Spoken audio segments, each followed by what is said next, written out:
அப்போஸ்தலனாகிய பவுல் பிலிப்பியருக்கு எழுதின நிருபம் அதிகாரம் 1.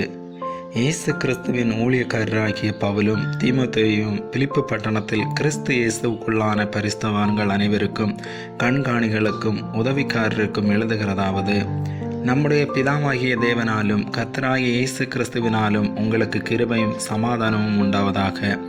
சுவிசேஷம் உங்களுக்கு அறிவிக்கப்பட்ட நாள் முதல் இதுவரைக்கும் நீங்கள் அதற்கு உடன்பட்டவர்களானபடியால் நான் பண்ணுகிற ஒவ்வொரு விண்ணப்பத்திலும் உங்கள் அனைவருக்காகவும் எப்போதும் சந்தோஷத்தோடு விண்ணப்பம் பண்ணி, உங்களில் நற்கிரியை தொடங்கினவர் அதை இயேசு கிறிஸ்துவின் நாள் பரியந்தம் நடத்தி வருவார் என்று நம்பி, நான் உங்களை நினைக்கிற பொழுதெல்லாம் என் தேவனை ஸ்தோத்தரிக்கிறேன்.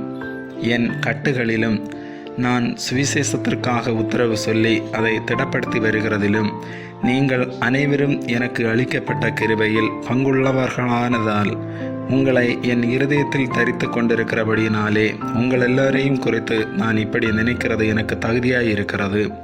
இயேசு கிறிஸ்துவின் உருக்கமான அன்பிலே உங்கள் எல்லார் மேலும் எவ்வளவோ வாஞ்சையாயிருக்கிறேன் என்பதற்கு தேவனே எனக்கு சாட்சி. மேலும் உத்தமமானவைகளை நீங்கள் ஒப்புக்கொள்ளத்தக்கதாக உங்கள் அன்பானது அறிவிலும் எல்லா உணர்விலும் இன்னும் அதிகமாய் பெருகவும், தேவனுக்கு மகிமையும் துதியும் உண்டாகும்படி இயேசு கிறிஸ்துவினால் வருகிற நீதியின் கனிகளால் நிறைந்தவர்களாகி, நீங்கள் கிறிஸ்துவின் நாளுக்கென்று துப்புரவானவர்களும் இடரலற்றவர்களுமாய் இருக்கவும் வேண்டுதல் செய்கிறேன். சகோதரரே, எனக்கு சம்பவித்தவைகள் சுவிசேஷம் பிரபலமாகும்படிக்கு ஏதுவாய்த்தென்று நீங்கள் அறிய மனதாயிருக்கிறேன்.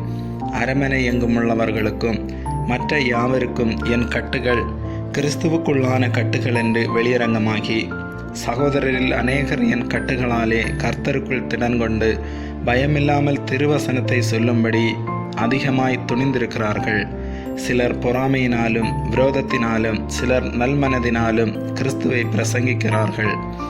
சிலர் என் கட்டுகளோடே உபத்திரவத்தையும் கூட்ட நினைத்து சுத்த மனதோடே கிறிஸ்துவை அறிவியாமல் விரோதத்தினாலே அறிவிக்கிறார்கள். சுவிசேஷத்திற்காக நான் உத்தரவு சொல்ல ஏற்படுத்தப்பட்டவன் என்று அறிந்து சிலர் அன்பினாலே அறிவிக்கிறார்கள். இதனால் என்ன?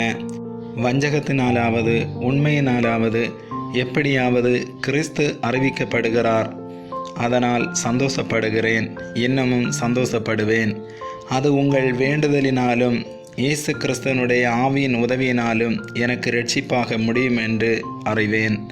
நான் ஒன்றிலும் வெட்கப்பட்டு போகாமல் எப்பொழுதும் போல இப்பொழுதும் மிகுந்த தைரியத்தோடு ஜீவனானாகிலும் சாவினானாகிலும் கிறிஸ்து என் சரீரத்தினாலே மகிமைப்படுவார் என்று எனக்கு உண்டாயிருக்கிற வாஞ்சைக்கும் நம்பிக்கைக்கும் தக்கதாய் அப்படி முடியும்.